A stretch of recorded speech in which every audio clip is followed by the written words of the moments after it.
My name is George Perkovich. I'm a Vice President for Studies here at the Carnegie Endowment. It's my pleasure to welcome you this morning. We're here both to launch, as it were, I guess in this field that's probably not a good expression, to release a report by Deepti Choubey that you have in front of you or that is available, Restoring the NPT, Essential Steps for 2010. I'll say a few things about it, and then Deepti obviously will present some of its highlights. That's one of our purposes, obviously, and the other is to facilitate or begin or illustrate some of what Deepti is urging by having a discussion with Ambassador Shukri of Egypt, which we're very honored and pleased to be able to do. Deepti Choubey is the Deputy Director of the Non-Proliferation Program at the Carnegie Endowment. I imagine that most of you here know her. She's been with us for several years, and prior to that was Director of the Peace and Security Initiative with the Plowshares Fund.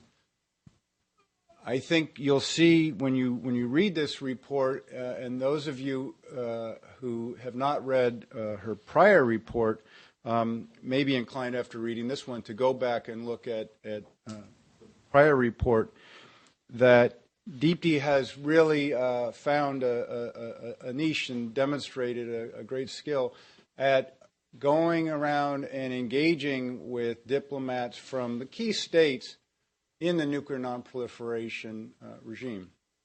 Nuclear weapon states, non-nuclear weapon states, and then within those broad categories, the states that really do kind of shape opinion and drive the debate. And that her reports really reflect and give you a flavor for the thinking, in some cases the kind of historical, in some cases kind of emotional drive behind different states' perspectives as we go into, in this case, the 2010 review conference. And so they're very flavorful and I think do more than if you were just describing issues and analyzing substantive issues, really give you a flavor for what's kind of the drama, the narrative that's going to drive this event. And so I think it's very important as we look to the review conference in 2010 to try to get that insight. And that's why we're so proud to be releasing this report here today.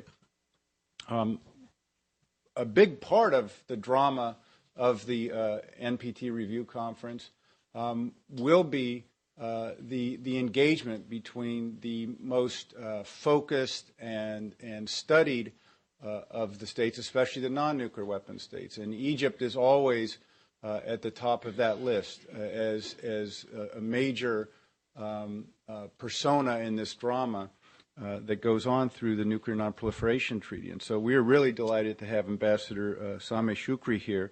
He's been Egypt's ambassador to Washington since 2008. Prior to that, he was Egypt's permanent representative to the UN in Geneva from 2005 through 2008, as well as ambassador to Austria and its permanent representative to the international organizations in Vienna. He knows a great deal about things nuclear, as well as about things multilateral. And since the NPT is both, we are delighted to have him here today to share his expertise and insights into the review process. So let me get out of the way. Deepti is going to kind of summarize her report, but as I said, it's very rich in its content, so I urge you all to read it. And then Ambassador Shoukry and I will have a brief discussion about it, and then we'll turn it open to a broader discussion. Thank you again. Good morning, and thank you for coming. And in particular, I also wanted to add my thanks to Ambassador Shoukry for his help in releasing this report and underscoring the importance of the 2010 Non-Proliferation Treaty Review Conference, which will be held next May over 4 weeks. And based on interviews with over 35 officials and experts from 18 countries, I want to offer this morning my assessment of what can be achieved next May and what it will take to even secure modest success and avert catastrophic failure at the review conference. So considering current proliferation threats like Iran and North Korea and the apparatus in place to address them, why should we care about this conference, which is for many a perfect example of multilateralism at work for all of the good and negative connotations that invokes? Well, review conferences held once every 5 years serve as a barometer of the health of the regime. They're tasked with assessing how well the provisions of the NPT have been implemented and for charting a course forward. In this way, they're important and vital progress can be made during them. However, due to the broader how the broader non-proliferation regime operates, the review conference is also a paradox. Achieving even modest results will require many states to expend enormous amounts of political will and effort. But failure will come with serious consequences, so I think it's worth making an effort to avert such an outcome. But in a nutshell, faith in the regime is what's at stake. For nuclear weapon states and Iran's neighbors, there are doubts about the security benefits of the regime. But for other states, their faith in the equity of the regime is what hangs in the balance. But given swift action in the right conditions, the review conference is a key opportunity to restore that faith, but I think time is running out. There are a few developments that will influence prospects for next May. Since the 2005 review conference, there's growing uncertainty about whether the enforcement system will actually work. We see Iran's continued defiance of the IAEA and the UN Security Council, and now rejection of the outstretched hand of cooperation. What happens next with Iran, and particularly if there are appropriate consequences for rule breaking, will create incentives from others to either strengthen the regime or to keep it weak. I think we'll see this play out at the review conference. A positive development, though, has been the reemergence of American leadership in the form of President Obama's speech in Prague and the other stated elements of his disarmament and non-proliferation agenda. This has the potential to be a game changer, but no touchdowns have been scored yet. President Obama has created extremely high expectations that have changed the atmosphere and tone, particularly at the last preparatory committee meeting held this past May. But high expectations can be a double-edged sword. One diplomat I interviewed thought that high expectations would actually make it harder to achieve anything, whereas another thought it might encourage brinksmanship among certain states. I found that there was both optimism and skepticism from nuclear and non-nuclear weapon states. Both a British and Indonesian diplomat were optimistic, whereas a French and Egyptian diplomat were more skeptical about what could be achieved. But there was broad agreement that casting 2010 as a make or break moment for the regime, it's misleading and it's a mistake, and we should try to get away from that kind of framing about what 2010 will mean for the regime. So giving these reactions proper weight is helped by putting the review conference in perspective. Although the regime is broader than the NPT and has other forums in which key decisions are made, the review conference is one chance for many of the 188 states party to the NPT to have a voice, whereas they are otherwise disenfranchised. And just to illustrate this point, at any given time, the vast majority of these states does not have representation on the IAEA's 35-member Board of Governors. They are not one of 46 members of the Nuclear Suppliers Group, and at best, might have a one-year term as one of the 10 members of the UN Security Council that do not have veto power. The 65-member Conference on Disarmament has better global representation, but until recently was moribund for more than a decade and seems stalled again. And the first committee of the UN General Assembly consists of all UN member states, but it's largely marginalized on these issues. So if the future of the regime will be heavily influenced by decisions of non-nuclear weapon states, it seems worth it to try to engage them in one of the few forums that they deem legitimate and feel empowered.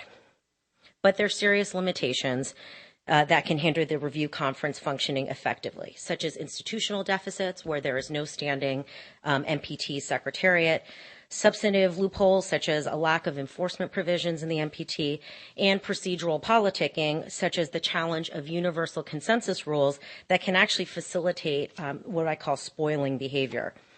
There are, though, several factors that can help avert failure, such as group leadership, establishing a strong chair, and finding alternative ways to capture agreement and success aside from a consensus final declaration. When asked about what would indicate success, many diplomats talked about the importance of a P5 statement with strong language on disarmament. They talked about acknowledgement of past commitments and also the desire for a substantive consensus final declaration. So on that note, I think it's worth taking a minute to discuss the Achilles heel of the review conference, specifically the consensus final declaration. The text of the NPT neither mandates nor provides guidance for how to indicate review conference results. And changing the practice of reaching universal consensus that's expressed in a final declaration seems anathema to many states, even though in more politically charged review conferences, it has enabled one or a few states to block meaningful progress. In the 7 review conferences that have happened in the last 4 decades of the NPT's existence, only 3 conferences have resulted in final declarations. Some analysts contend that 2 of them, particularly the ones reached in 1975 and 85, do not reflect a true consensus, and that's because divergent rules were appended behind the document. So clearly there are risks with relying on consensus as the key indicator of success or failure of the conference.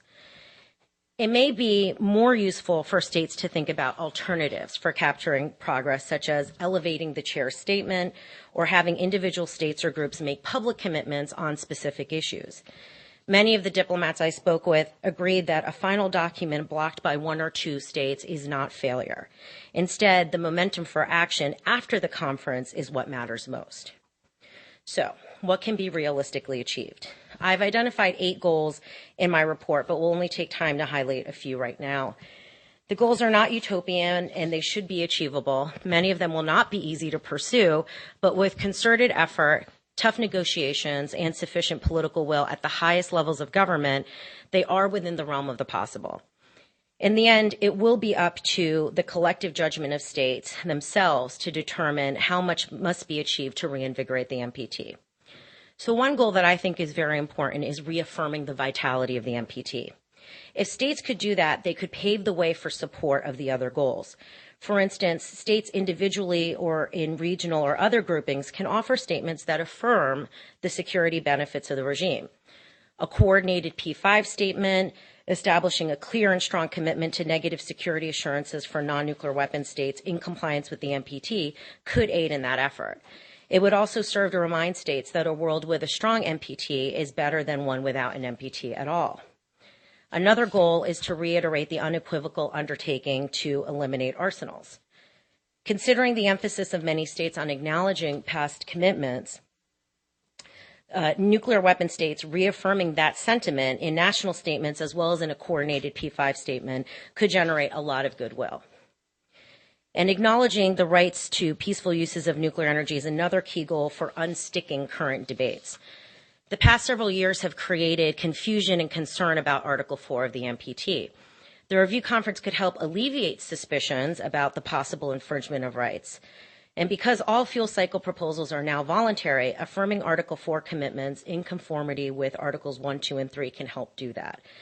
Debates about fuel cycle proposals could be based on the common understanding that the NPT does not confer the right to peaceful uses of nuclear energy, but acknowledges it.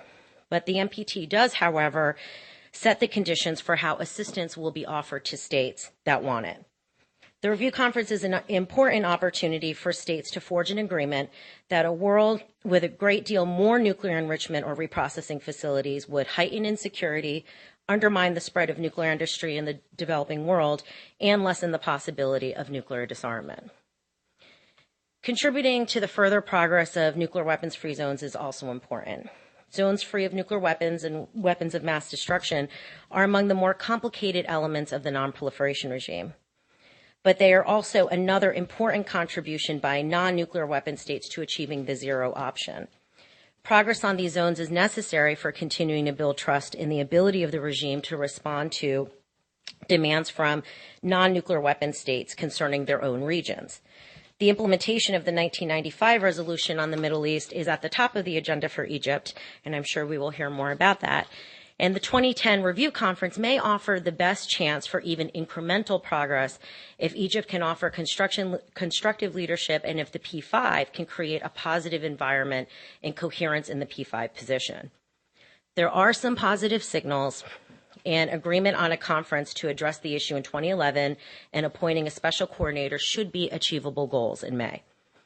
The results of the April 2010 Nuclear Security Summit will be worth watching because progress there, particularly in regard to Israel's fissile material, could pave the way for other agreements at the May 2010 Review Conference. And at the very least, the Obama administration should build buy-in at the head of state level for Review Conference goals on the margins of the summit.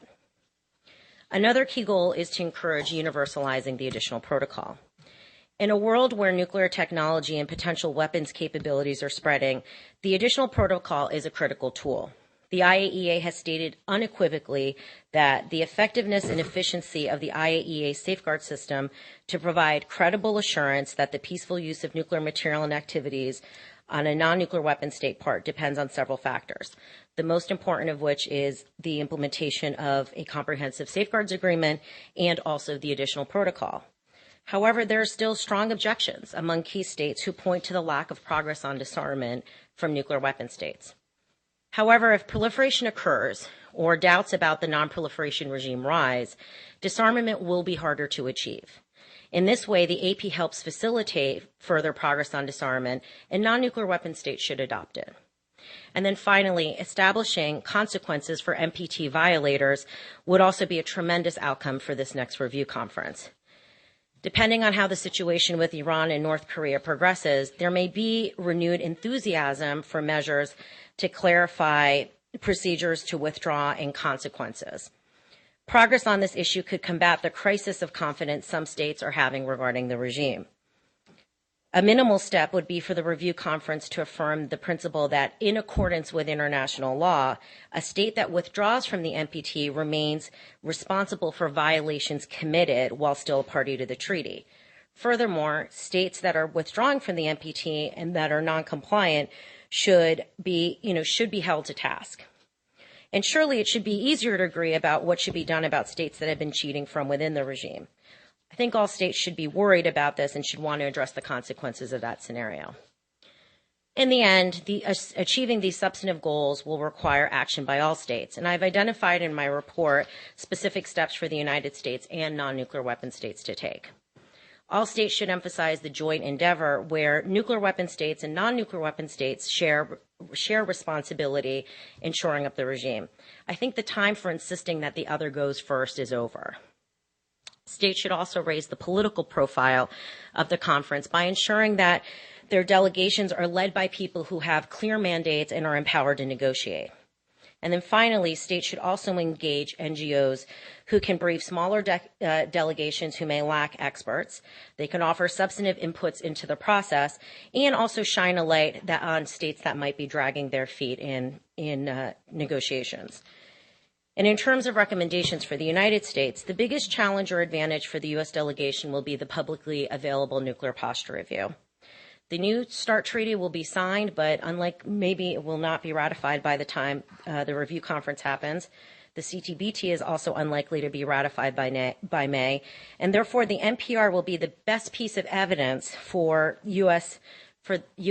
Intentions and for their commitment to disarmament. And I think every effort should be made to reconcile the NPR with NPT commitments. I offer more details in the report, but this can be done if the NPR narrows the purpose and role of nuclear weapons, if it explicitly acknowledges its NPT commitments, and if it can reconcile currently conflicting policies and messages. On this point, proponents of some form of refurbishment of nuclear warheads should realize that the U.S.'s credibility with the international community has taken a beating in recent years. The U.S. must take steps to regain its credentials, such as ratifying the CTBT, so that these proposed programs, if essential, are seen as compatible rather than contrary to disarmament. Although U.S. action is important, the choices of non-nuclear weapon states are as well. For instance, NATO states should also reconcile policy inconsistencies and use the review conference to send signals that can shape the NATO strategic concept process. Otherwise, they run the risks of being increasingly seen as non-nuclear weapon states in bad faith. Those states that are especially frustrated by a lack of progress on previous commitments should make use of this window of opportunity while favorable political conditions prevail. If U.S. leadership is key to strengthening the non-proliferation regime, the experience of modern American presidencies show that it's nearly impossible for American presidents to aggressively push innovative policy agendas in their second term. So 2010 may be the best chance for progress. Finally, the non-aligned movement should anticipate the future and what it will mean for its own contributions to disarmament. For instance, if the U.S. ratifies the CTBT, many analysts predict that China, Indonesia, and possibly Israel will soon follow. If this scenario is accurate, the NAM will be facing an accountability moment. The states remaining are all non-members. So this is Egypt, Iran, India, Pakistan, and North Korea. The NAM affirmed its commitment to the CTBT at its 2009 summit this past July, but the nuclear realm, I think, poses the greatest challenge to the NAM, and this is particularly due to the divergent policies and behaviors of its members. If further ratifications of the CTBT occur within the next 5 years, this may be a chance for the NAM to burnish its own disarmament credentials, which may provide it with greater leverage to call for more action on disarmament steps. Smart states that are serious about disarmament will see this as an opportunity to embrace rather than a commitment to avoid. So there's both good news and bad news, and time is running out, but concerted action by all states and realistic expectations about what can be achieved in terms of modest outcomes could undercut the motivation and effectiveness of would-be spoilers. And although ambitious steps are welcome, I think small steps will do. So thank you, and I look forward to your questions.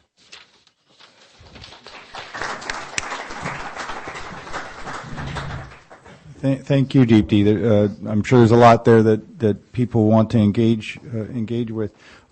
Let me start, and Ambassador Shukri, I guess I have a couple of broader questions, I guess, to start. But one of them is to ask, simply, do you think it's possible that we, the international community, put too much weight on the review conferences?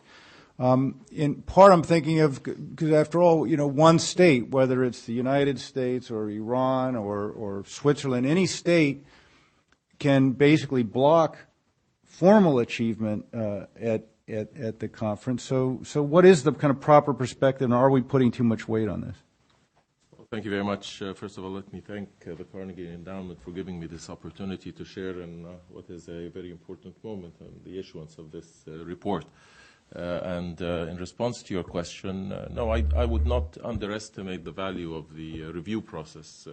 You would have to take note of the fact that for the indefinite extension in 1995, the strengthened review was part of the package at that time, and thereby it elevated the importance of the review process and placed great emphasis on its value. This as a cooperative endeavor by all states parties was recognized as a very important component to maintain the vitality and the credibility of the regime of the treaty for the ensuing 5-year periods of within the review, especially now that the treaty has been extended indefinitely.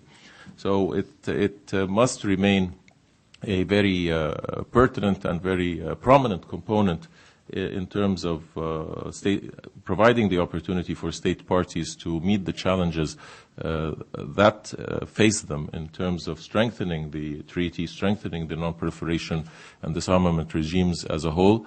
And the concept of consensus is, again, an important one. For the value of the treaty relates to its ability to provide the security to the parties, and thereby if we detract from their ability to indicate their positions towards the treaty. And this has, I don't think, has been abused in the past. Views have been usually formulated within overreaching groups of countries that represent components of the review mechanism, and there has not been the responsibility or of any particular single state to shoulder the results of a review conference. And then, given that it is important, as you say, but also that politics, is the art of the possible, and because of the rules that we've talked about, and you're right. I mean, maybe one state hasn't blocked it, but in the past there have been moments where 2 or 3 states did, and that's out of 190 odd. So a few can really stymie things, and that would seem to limit the brackets of what's possible. So in your mind, what is it realistically possible to get done at this review conference, given the procedures and all the different interests that are there? Well, again, I beg to differ. I don't think 2 or 3 states have ever had the effect that you probably place on them. I think that 2 or 3 states had been more vocal in demonstrating the political will of the various groups that they associate with.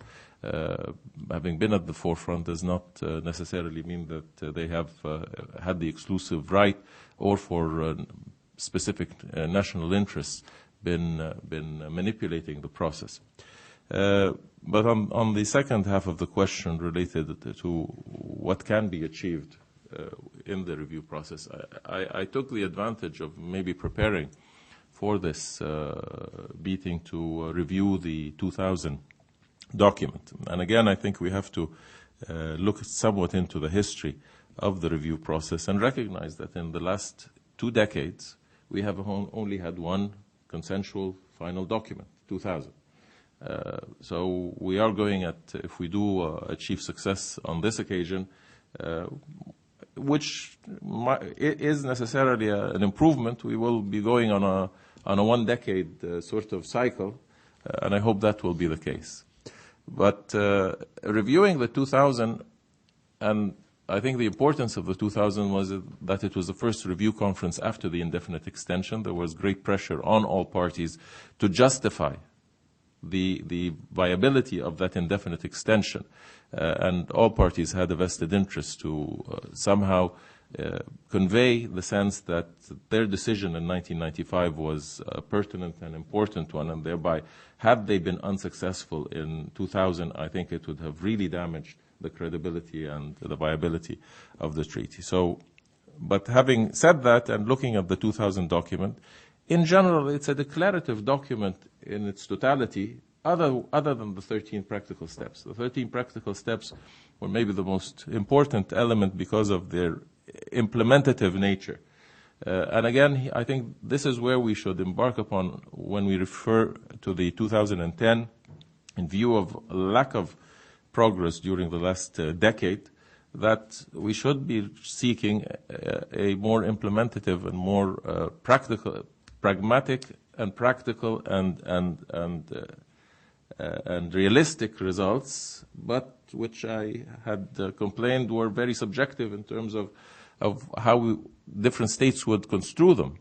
So from practical, pragmatic and realistic, my concept of them is that they should be implementative results that can be referred to and quantified to indicate that we are on the right road to strengthening the treaty, to maintaining its credibility in providing the state parties with the necessary security and elevating that security rather than decreasing it. It's very important, and I think the report indicates many of the challenges that are facing the 2010 review conference and the possibilities of reaching a final document. But I think one of the most important elements here is that we should shy away from the focus on the exceptional nature of 1 or 2 or 3 cases of specific challenge in this regard, whether it's the DPRK, whether it's Iran, and stem what has been quite apparent in the 3 preparatory conferences of an effort to try to navigate this process of the review towards addressing what constitutes, from anyone's perspective, the challenge that's associated to a very, very specific circumstances. and deal with the broader issues of the treaty and the broader issues of the review, and not hold it hostage or try to manipulate it for the benefit of reinterpreting or trying to instill outside the legal context of the treaty itself new interpretations or new stipulations or new obligations that have no foundation in the legal context of the treaty. This is going to be a dangerous endeavor, and especially in the light that it does shift the balance of the three pillars, and it does create a sense of inequitability that will be and is already looked upon with some degree of apprehension and a sense of double standards. But we should be as well cognizant of the fact that so far we have not been consistent. I think we can't take the possibilities of success or failure outside of the context of the pendulum effect that the U.S. administrations have had on the process. And we certainly recognize that currently we are at an upswing in terms of the U.S. administration's ability to regain its leadership role and to have a very marked effect on the success of the conference. But then also there are going to be in the minds of many the possibility of the opposite swing.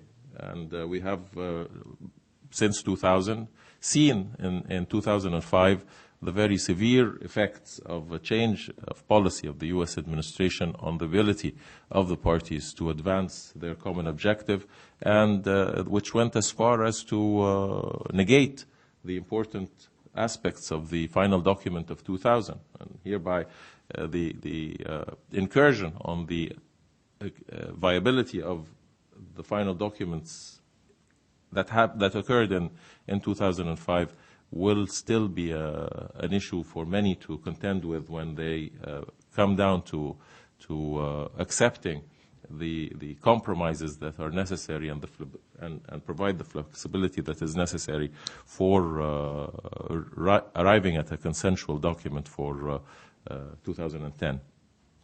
Let me ask one more question, and then we'll open it up. But I think you were saying some important things there, including about how one or two countries can really make or break a review conference.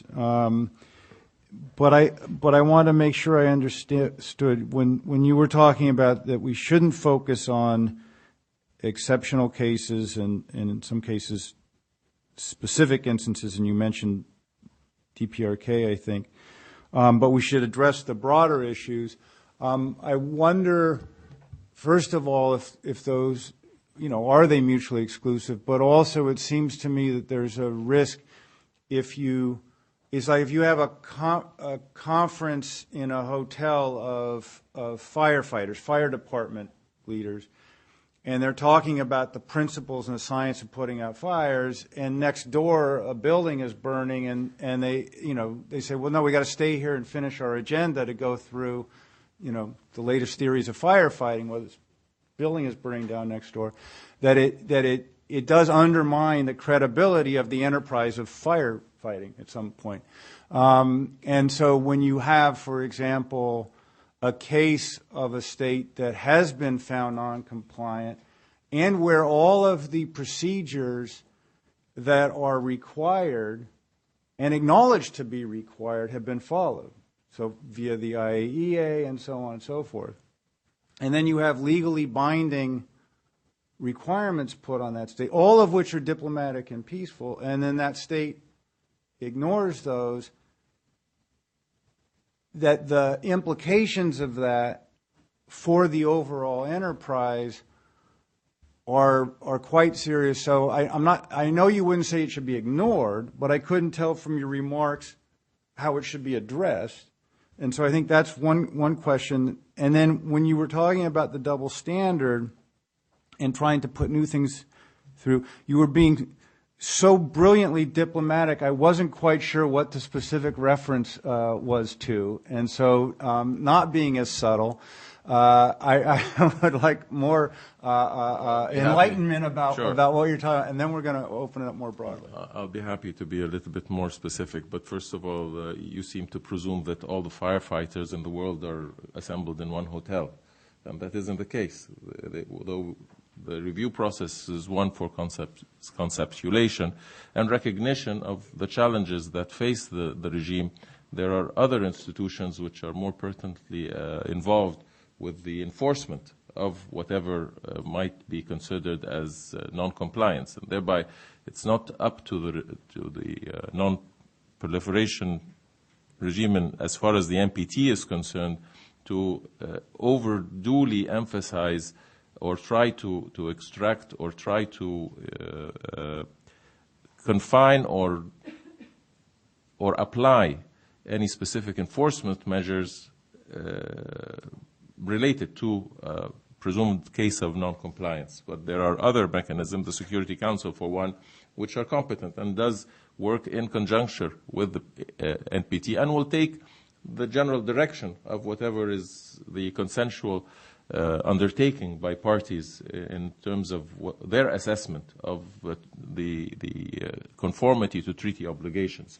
So there is no lack of will in that parties should address the challenges, should define them, should articulate and stipulate their understandings, and this is part of the review process. It must assess the implementation of the treaty and look forward. And in this case, certainly, if there is cases of non-compliance, if there are challenges, particular challenges that meet the treaty, then it's and it has been the case that they have been always flagged and drawn attention to. But then in the report, it was quite evident that there are restrictions of how to do that because of the desire to reach a consensual agreement. And as has been the case in the past, I don't think the review process has been restricted. Maybe what I was referring to is partially also we have to take into account that we've had 3 review prepcoms so far, and we have not conformed as parties to the stipulations of the strengthened review or to the 2000s reference to the obligations set on the 3rd prepcom in producing recommendations. And this is a worrying aspect that we hope might be balanced by the change in terms of the U.S. administration, and thereby we are in a new ballpark, so to speak, and we might be able to get beyond the difficulties that certainly were there even through the 3rd prepcom. The 3rd prepcom's inability to realistically address its responsibilities of providing the recommendations to the conference does worry many of us. But on the specifics that you asked me to mention, there has been great emphasis by specific groups within the parties to issues like referred to in the report, like the universalization of the additional protocol. And I think this is one of the issues maybe lacking in the report, is the recognition that should have been incorporated as a reflection of the principles and objectives of the 2000 Review Conference in terms of the priority of achieving the universality of the NPT. So these are issues. The fuel cycle is another. Issues related to the fuel cycle, to Article 10, to enforcement measures. All are very important challenges to the treaty. All should be dealt with, but not necessarily within the context of the review process as important issues to deliberate, but certainly not to try to infringe on the review process by creating a momentum which primarily amends the treaty within the context of the review. The review was not envisioned for that purpose and is not a And there is no specific mechanism in the treaty that can provide that. These are all controversial issues where no consensus exists in any of the multilateral fora on many of these issues, not for the purpose of negating or confining or suppressing the common desire to strengthen the regime, but for purposes of evaluation of how certain issues might have impact on the three pillars in terms of, for example, fuel cycle proposals, how does that infringe on Article 4 obligations and rights.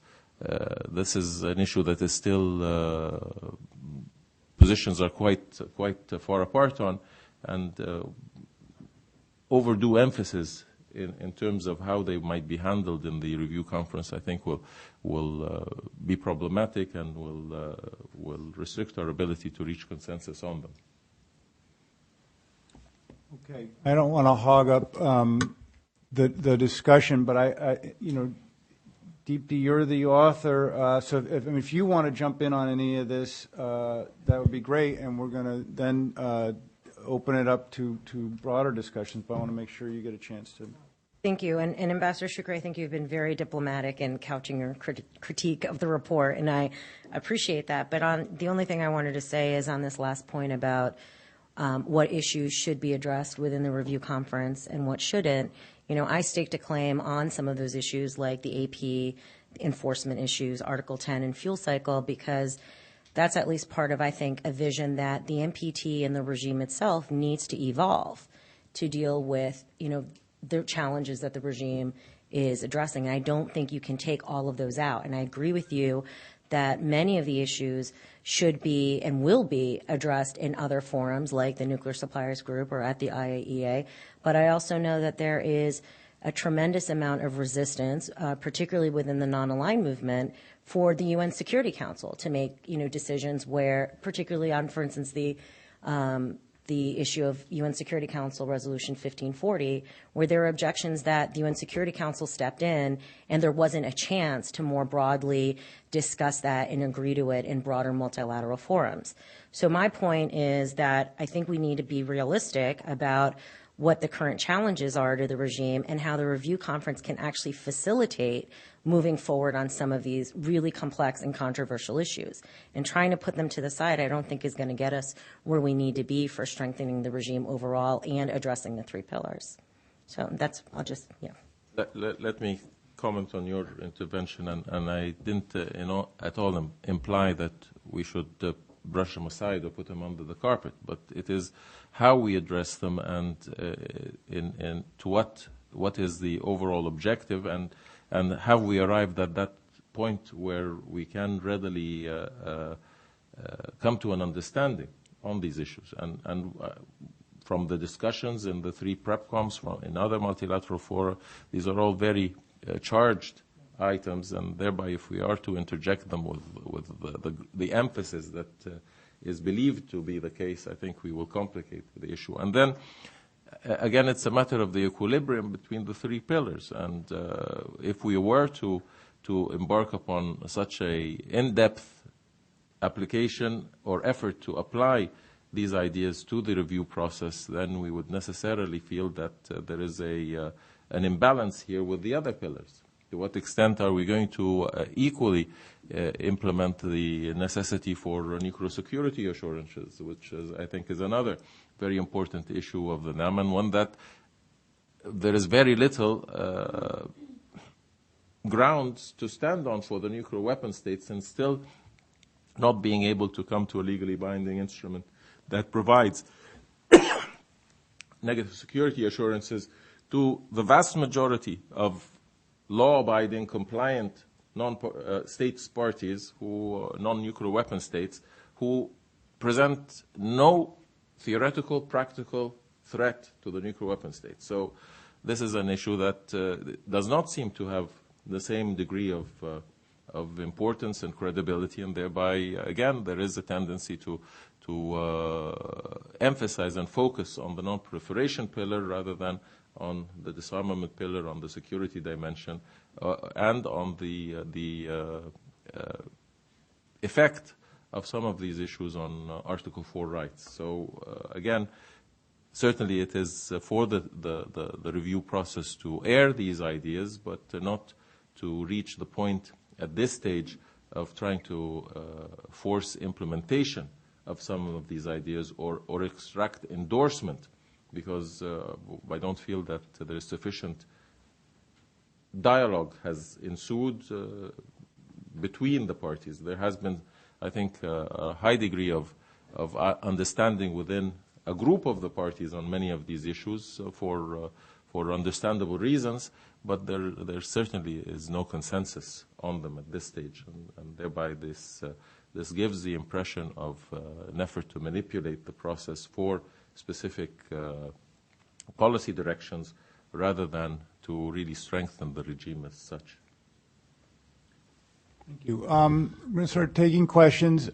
Please put your hand up, and then when we call on you, wait for the microphone, and then please identify yourself. And so we'll start here in the middle. Kim, I guess you're closest, right, to Ambassador Schulte, and then we'll work our way back, and then we'll come back again. Thanks. I'm Ambassador Schulte. I'm at the National Defense University, but I had the honor of working for 4 years in Vienna as the U.S. representative of the IAEA. Ambassador, I'd like to tell you, you had some very good successors there, Ambassador Remzi and Ambassador Fauzi, who I really enjoyed working with. George, at the meeting of the RevCon, you're going to have not only fires burning outside, but you're going to have a couple of arsonists actually sitting in the room with the firefighters. I remember the PrepCon that took place in Vienna, where for days all these highly paid delegations sat around doing nothing because the Iranian ambassador blocked approval of the agenda. So I think what you talked about in terms of spoilers is a real problem. And the only way that we'll be successful in dealing with spoilers is if their colleagues, including countries from across the developing world and the non-aligned movement, basically tell them that we need to move on. Now, I think we have to pay attention to the exceptions. And in looking at the exceptions, you do have to draw lessons for the overall regime. And I think one of the lessons we can draw, that you have drawn, is we need to universalize the additional protocol. This is something the last administration supported. This is something this administration supported. This is something most countries in the world support. Now, when I talked about doing that, I ran into questions from 3 ambassadors. First, the ambassador from Brazil. Brazil doesn't like the AP for reasons they never clearly articulated, but led to some concerns. The ambassador from Argentina. Argentina was following Brazil. And the distinguished ambassador from Egypt, who didn't want the additional protocol because of Israel, the country that wasn't named earlier. I'm wondering if things have changed, Ambassador. I think we're in a situation now where we have a neighbor of yours, Syria, that hadn't signed the additional protocol that was found building a covert reactor. We have another nearby country, Iran, which threatens to spark a nuclear arms race in the region. We have a lot of countries, including your own, that are thinking about nuclear power now. And I'm wondering if universalization of the additional protocol now becomes important as a confidence-building measure in the region, and also to help create the conditions for what President Obama has talked about, which is zero nuclear weapons. Thank you. Yes. Well, first of all, thank you for making reference, and I'm only sorry that I didn't have the opportunity of working with you myself in Vienna. Certainly, the first PrepCom was held up for quite a considerable time because of the devising the agenda. But I believe it was a time well spent because of the ability. And in terms of Iran's perspective and Iran's motivations, I think they were not probably associated to other factors, but the whole conceptual issue of how to define and how to instigate the importance of previous review conference documents was a very important one, and which was held by the vast majority of NAM states. Iran maybe manipulated that part of the discussion to extract certain guarantees or to highlight its political activism and ability to influence the process. But in the final context, the result, I think, served well and put us in the second and the third PrepComs and the adoption of the agenda of the RevCom with absolutely no hindrance whatsoever. So I think we should take that as the overall result, irrespective of what the motivations of Iran were or weren't. So that was a very positive and constructive effort by all, and I think many in the NAM did rise to their responsibility and were able finally to contain the Iranian ambitions in this instance and suppress them for the benefit of the treaty itself. As for the additional protocol is one case that might draw attention again to other issues that I mentioned previously as controversial ones that incrementally are being brought to the forefront.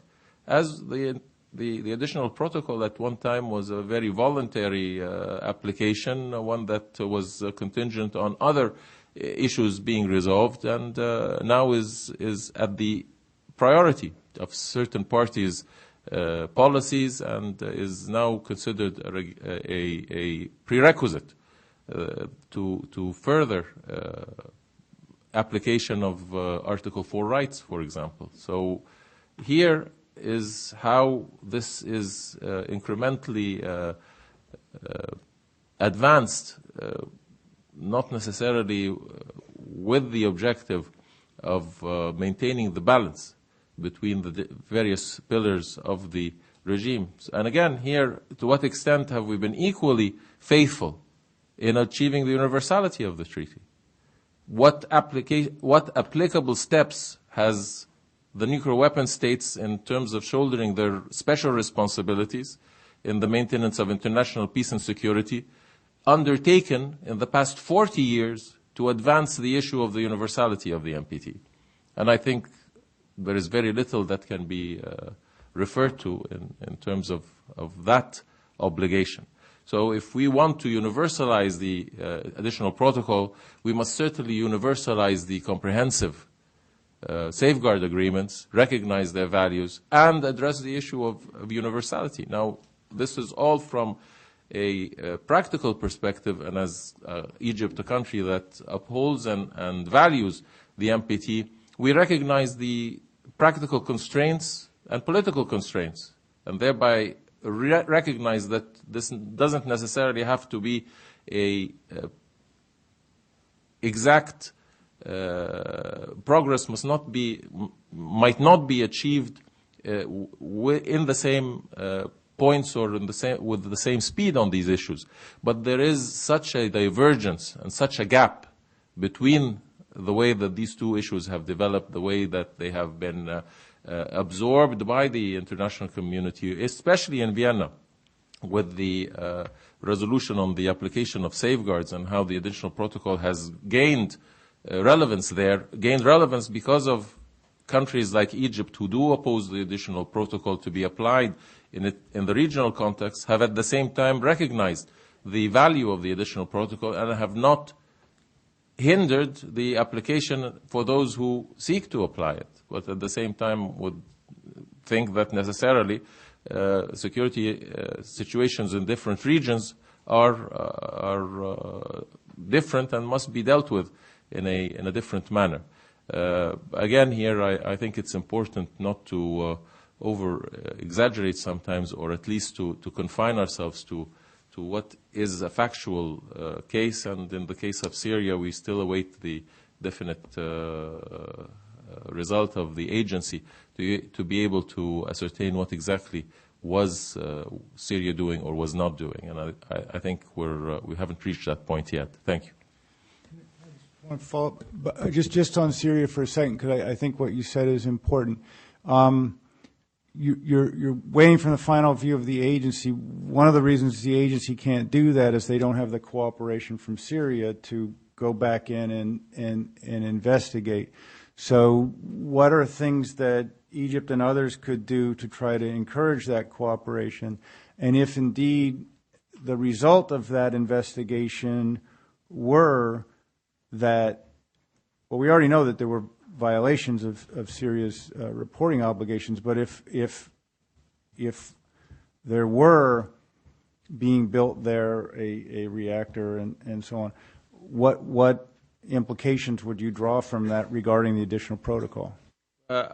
First of all, in terms of reporting obligations, I'm not sure that we're there yet, because for reporting obligations, then we have to have the authority to say that there was a reactor being built at the site. Isotopes there. Well, how the isotopes are there and how the isotopes are found in many areas of the world does not indicate, it's not a smoking gun in terms of the creation of a reactor. So again, this is why it's important to give the credibility and authority to the agency, being the only competent body that can ascertain exactly what is the case. And I think much of the press reports have indicated as factual what the agency has not been able to indicate as yet. But at the same time, we can't go outside the parameters of the legal norm. Syria has a comprehensive safeguard agreements, has provided for the agency sites visits, and is in consultation with the agency as to whether the agency's further requests for broader visits are within the legal confines of the safeguard agreements. And that is something that they must resolve with the agency. That is a bilateral issue that must be resolved with the agency, and it will be up to the agency to determine in the final context whether it is within its rights under the safeguard obligations to seek those additional and more intrusive investigations. The question mark remains, and it should be dealt with, but it should be dealt with by the agency and within the legal framework that is necessary. We recognize that the additional protocol is an important element in the safeguards regime, but the problem for us is that, again, the disparity that exists today in universalizing the NPT and the efforts that have been undertaken in that regard, whether they are sufficient to provide the level of comfort for state parties to move an additional step, whereas they do not feel that the nuclear weapon states have probably moved sufficiently in terms of nuclear disarmament, or that they have not sufficiently moved in terms of the universality of the NPT, or in other areas, there is a conception that there are now efforts to restrict Article 4 rights. So on all these issues, it does modify and qualify somewhat how states will address themselves when it comes to the additional protocol. I wanted to just quickly respond. Ambassador Shukri, I agree with you. The process has not worked well, particularly over the last 3 preparatory committee meetings. And, just to carry the fire analogy a little further, one of the objectives of the report was to create a sense of urgency for states to wake up. I mean, we're a little less than 6 months away from the review conference, and I think there are still opportunities for states, particularly those that have great concerns, to try to engage some of these issues and try to come to some reasonable agreements. And Ambassador Schulte, I thank you for painting the picture of the current circumstances we're in. And what I think needs to happen is that we need more urgency around using the tools that currently exist and that we know that work. The additional protocol is an instance where, the international community is not flailing around looking for a solution to our concerns about what certain states are doing and for providing assurances that their activities are exclusively peaceful. But beyond that, I wasn't trying to at all argue that the additional protocol should be seen as an additional obligation. I actually think it's something that states should do in their own interest, particularly when there are concerns about other regional actors. And let's move away from the Middle East for a second. Let's take a look at South America. I think there are increasingly concerns about what Venezuela may or may not be doing. And I think that as those concerns grow, there may be more of a regional demand from other states in the region that Venezuela, Argentina, and Brazil actually accept and adopt the AP.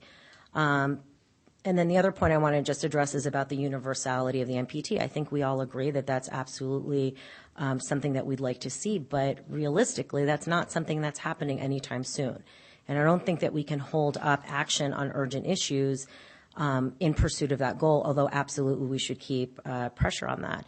And then finally, just in terms of the gap in positions, that gap on the additional protocol, that gap is really amongst, I think, a set of just a few states. I think largely within the non-aligned movement and among smaller countries that are not as engaged in developing the position of the NOM, I think there's a lot of confusion, and understandably so. There have been a lot of different proposals over the last decade, and there have been controversy about whether things are voluntary or if they should be obligations. So what I'm trying to advocate for is basically a resetting of expectations about what really should or should not be happening with Article 4. And then the last thing I'll just say is that in order to narrow that gap amongst key states, I think the Nuclear Security Summit is one of those key opportunities. I think it's for President Obama and some of his other partners to go and talk to some of these states on the margins of that meeting and see if we can get to some agreement. So although all hope isn't lost, I don't think that we can be complacent about this, and we actually do need to move forward, and it's in the best interest of actually a balanced approach to the NPT. I was working my way back, so there's a gentleman there, and then we'll work our way back at this. I'm Paul Ingram. I'm the Executive Director of the British American Security Information Council. I wanted to ask the Ambassador a question around the obvious frustration that has built up over the last few decades, around, or decade and a half, around the lack of implementation of the 1995 resolution on the Middle East. There's been a lot of talk in the last few months, particularly after the preparatory committee, around the establishment of a conference and the appointment of a coordinator that Deepti has referred to in her report. My question is, questions are, why do you think there's been a lack of progress since 1995? Whose responsibility does it, within the Non-Proliferation Treaty membership, does it really fall to ensure that these things happen? And will those two initiatives be enough to ensure that Egypt sees the review conference as a success? Thank you. Certainly there has been frustration, and I think the resolution has again to be taken in the context of that it was an integral part of the indefinite extension of the treaty, and it was through that resolution as one of the components with the principles and objectives and the strengthened review process that consensual consensual agreement on the indefinite extension occurred, thereby the importance of implementing the resolution as an indication of the credibility of the overall package in 1995 and its viability to take us forward. The reason for the lack of implementation of the resolution rests with the political will and the tendency in many quarters, and among them the nuclear weapon states, in addressing this issue from a political perspective rather than from a non-proliferation, standing on the principles associated to strengthening the non-proliferation regime and strengthening the NPT, and giving greater weight to political considerations related to the situation in the Middle East, and providing a conditionality here which we have found totally inappropriate, somewhat, I don't want to say similar to that maybe was expressed now in terms of the universality, but this is even a more maybe marked, where the conditionality is that the international community is incapable of making any concerted effort towards the implementation because of the political and security environment of the Middle East. So if we were to condition the application of the principles of non-proliferation of the treaty to the various political dimensions, then we would certainly be restricted to meet the challenges as related to the DPRK or to Iran, because certainly the security environment in Iraq and Afghanistan would not be conducive for Iranians to proceed to faithfully implement and comply with our obligations. We are opening in that regard, if we do continue on this conditionality for political or security reasons, receding the principles that we are trying through the review process to instill and to etch in stone, so as to reinforce the treaty and to reinforce its obligations and the necessity of compliance. There are a variety of implementations, proposals for implementation of the resolution. Again, taking into consideration that this needs to somehow be a work in progress, that we need the participation of all concerned, that it should be a collaborative effort supported by the parties, and not subject to the intervention of non-parties. We are here as parties who hold the same objective and who have the same desire to strengthen the regime, and thereby should work to that effect and not work in any way to shelter non-parties from providing greater integration into this. And this is one of the ways to achieve the universality of the regime. Certainly the two implementation mechanisms that you referred to, establishment of a conference and a coordinator, are two, but we are open to an additional set, which I think we have elaborated in our 3 working papers, and any other ideas, practical ideas that might be presented by others. And certainly there's a lack of engagement in that regard, which has also led to a degree of frustration. We hear of the general acceptance of a concept, but then it is coached on certain conditionalities, and we have not received as yet more specific ideas from the various parties on how or other forms of implementation that might help the process forward. I want to pick up on one point, which is when you were talking about the security environment. I mean, I do think it's not external, and considerations of the security environment have to be taken and are very important.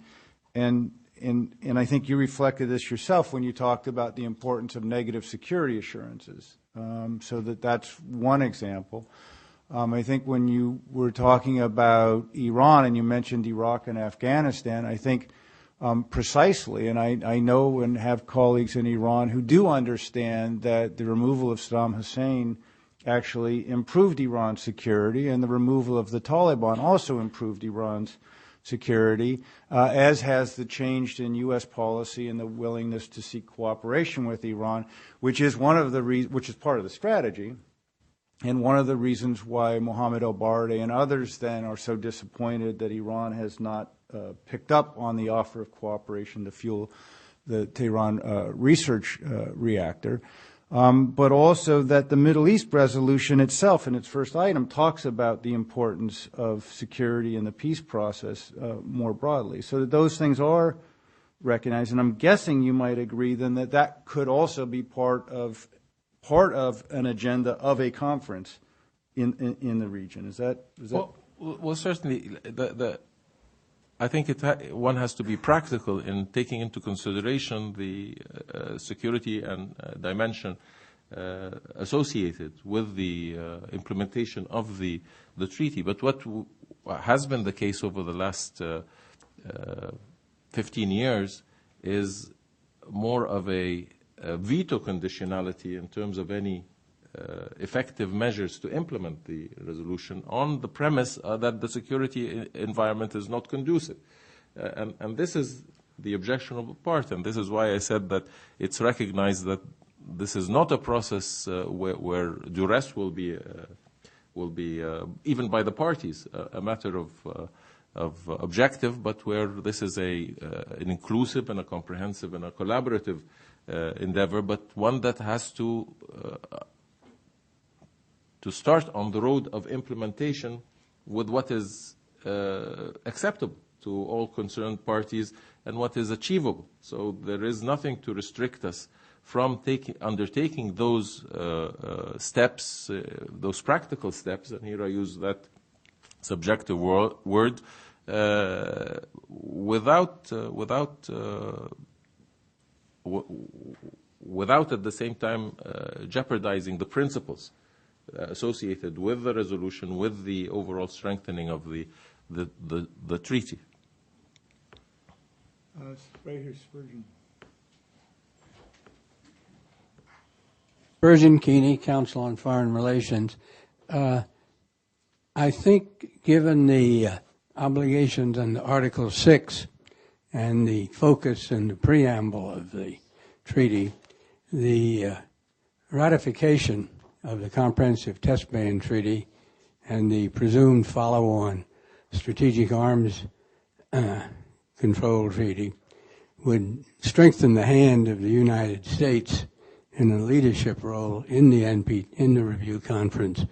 But my question for both of the panelists is, what would be the impact if the Senate rejected one or both of these treaties, or two, the administration, out of concern that rejection was likely, fails to present these treaties to the Senate?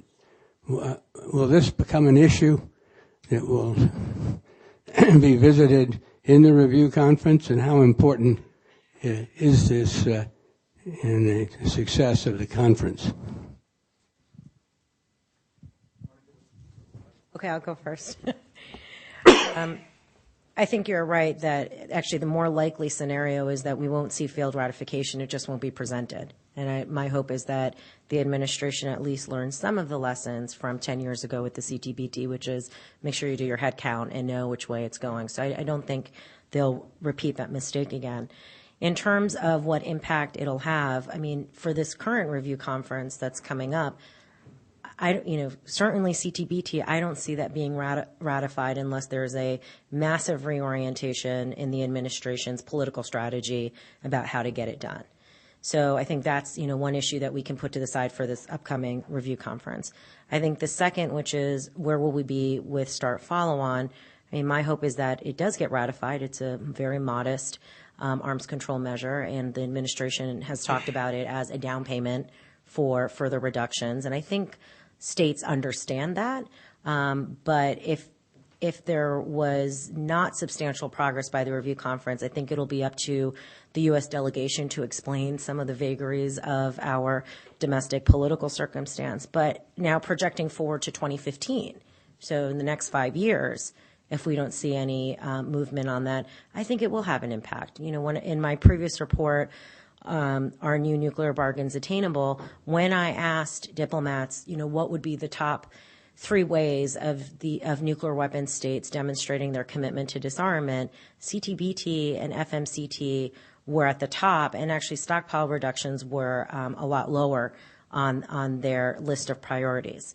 So I think it's a little bit of a mixed bag, but I think it's important. And this is why I, being a little bit pessimistic about what will be done by the next review conference, this is why I emphasize greatly the importance of the nuclear posture review. I think that's going to be the big piece of evidence that the U.S. delegation to the review conference will be walking in with. And either it's going to be something that they have to explain away, or they're going to be able to point to it as real evidence. But even that, I think, will just be a stopgap measure until we see real progress on the treaties. Thank you. I tend to share your opinion on all of these.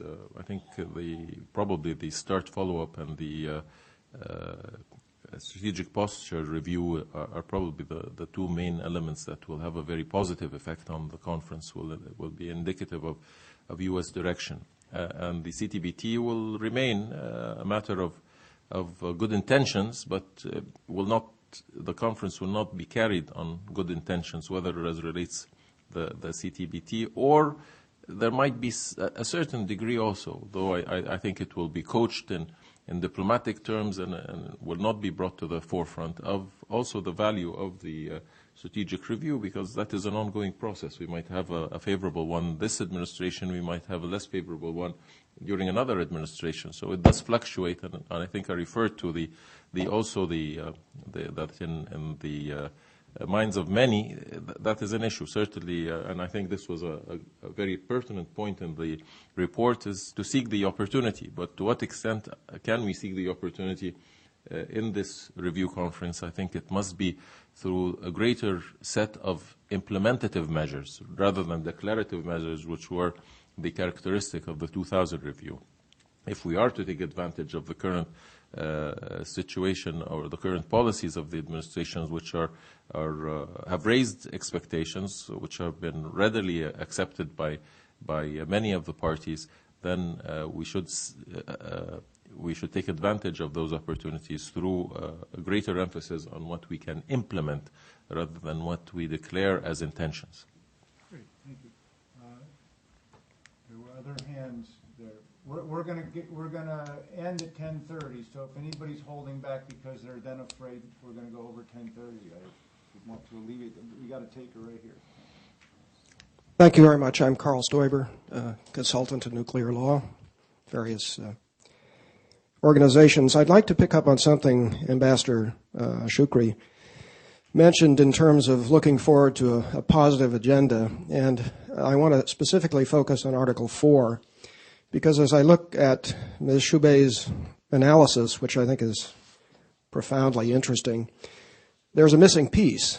You focus on the first part of the article, which deals with the unalienable right to use peaceful nuclear technology, and you talk about multinational fuel cycle approaches and the whole problem of dealing with sensitive technologies. But there's a second half of the article which talks about the broadest cooperation in the peaceful uses of nuclear energy. And it seems to me, I was the chair in the United States in Main Committee 3 in 1995 when the Extension Conference extended the convention. And there was a lot of interest in that time in terms of what the NPT parties, including nuclear suppliers, were willing to do in terms of broadening cooperation and assistance in the nuclear field. We now have this talk about the nuclear renaissance. The IEA has said that it has received expressions of interest by some 70 countries in moving eventually toward nuclear power or broader nuclear development. And it seems to me that one missing piece in your analysis is what is the United States and other countries going to say about broadening assistance and cooperation in peaceful uses to countries that are abiding by their NPT commitments. And I think there's a tremendous amount of interest there. And so it seems to me that that is part of an agenda, if we were able to move along with the 2000 document, the 13 steps and others, to make some commitments in this direction, that would help a successful review conference. Now, obviously, you have some countries in the NPT family who are deeply skeptical about nuclear power, the Austrians, the Irish, others, who may not be enthusiastic about moving in that direction. But I wonder, Ambassador Shukri and Ms. Chobey, whether this shouldn't also be something that we consider and talk about. Thank you. Thank you very much. I'll go first this time, and I certainly appreciate your comments, and I share them. And it would be, I think, an important indication if the emphasis was on Article 4, Paragraph 2, and how we might implement those. But taking from experience, the emphasis is usually on somehow trying to extract further endorsement and restrictions through the nuclear surprise groups, which are, again, a matter of contention from within the NAM. This is a treaty obligation. This is a matter of compliance. And I think the greater emphasis that is put on Article 4, Paragraph 2, and how we might implement it, and not only declare our support and with one hand and then detract from its relevance by the other in terms of endorsement of nuclear surprise group, will maintain the contradiction and the lack of acceptance from many in the developing world that there is one standard being applied. And what I would add to that is I think I actually did address it, the second half of that article, where there's a section in the report that talks about the role of nuclear industry. And I think that we have to acknowledge that governments absolutely have a role to play in terms of regulations and export controls and broader policies. But at the end of the day, I think it's going to be up to nuclear reactor vendors making decisions about where they feel comfortable selling their services and products. And I think we need to acknowledge that. But beyond that, I think that, you know, we need to also recognize that the potential of the nuclear renaissance, or just even less than the word of renaissance, but enthusiasm to flourish, is that it doesn't exist in a vacuum. I think we're living in an increasingly more complicated world where we have the rise of non-state actors. There are concerns that these civilian nuclear energy programs are the beginnings of hedging options for a lot of states, and you know, because of that, there's a lot of concern. So, I just tried to address this part of it by recognizing some of the realities on the ground about how decisions will be made. I think this is a really important point, and I want to add to it. The Article 4 is quiet, but probably for understandable reasons, on how actually cooperation would happen. In other words, no one's given away nuclear power plants. Areva stockholders might feel like they were giving it away to Finland, but you know, Finland's getting an extra bill for another 2 billion euros or whatever. So companies are losing money, but they're not trying to lose money. They're trying to make money. In the United States, you have the industry saying basically they need, I think, another $50 billion in subsidy in order to build plants here. And so, and the NPT is silent on what that means, and it is going to be private actors in many cases with stockholders who will be building, if we're talking about power plants, and will be making decisions based on financial and other forms of risk. Some private, some public. Talk about the Russians and the Chinese. Well, going to be private. But I don't think, I know the leaders of Rosatom, and they don't see themselves as a charitable organization. And so, again, going where they're going to get paid and try to be paid handsomely. China is arguably the most capitalistic system there is now. They're also not going to give them away. And so where people are going to look is where you're most certain to get paid, where there's a demonstrable track record of operating these things right. Because the first big mistake, the whole industry may die. The next Chernobyl may be the last opportunity for a Chernobyl, and they kind of know that, and so they're looking to say, okay, how do you keep your industry for self-interest alive? None of this is in the NPT. None of this is in Article 4. I think it's the kind of thing that ought to be talked about, but when you do, it then sheds a broader light and context on why safeguards have to be more confident, because you want to reduce risk in order to allow the nuclear renaissance.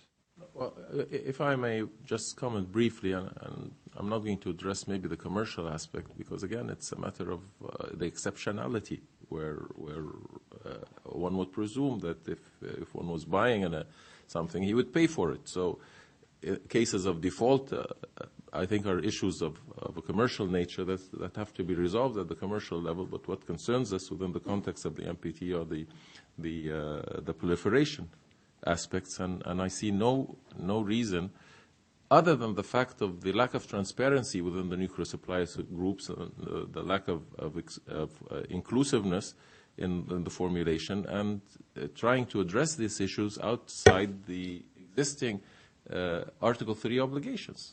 They are there. There is no conceivable manner in which new development of nuclear activity would not come specifically under safeguard agreement, comprehensive safeguard agreement. It's inconceivable. So where lies the risk? Where lies the constriction that is somehow being circulated in terms of that the increase in the development of nuclear energy should constitute somehow a restriction and additional efforts to provide assurances of safeguards? Safeguards are there in Article 3. Because it's known, this is really important, the reason the risk is there is because it's known and was acknowledged by the IAEA that comprehensive safeguards were insufficient. That's why the additional protocol, after 6 or 7 years of working it out through the IAEA, was developed, and it's why the IAEA says the additional protocol should be universal. Never was it considered insufficient. The additional protocol was considered to increase the ability of the agency to declare that there were no undeclared activity. But we are considering now declared activity. So these are two different concepts. And never has the agency indicated that the comprehensive safeguards are insufficient. They are sufficient for what they provide in terms of full safeguards to the declared facilities. Right. And as a matter of risk, which again an investor, a company, a bank would be looking at, they're insufficient. So I mean, I think that's part of the right. Well, exactly, but that's the point. I think it would be great if the review conference would get into some of these actual practical issues on implementing Article 4, because I think it makes it a much more worldly discussion than perhaps at the level of abstraction. But I want to thank all of you for coming. I want to thank Deepti and her report for prompting this kind of discussion. I can guarantee you there are at least 20 issues like that in the report that are as stimulating of further discussion. And I want to thank Ambassador Shukri for coming. Thank you very much.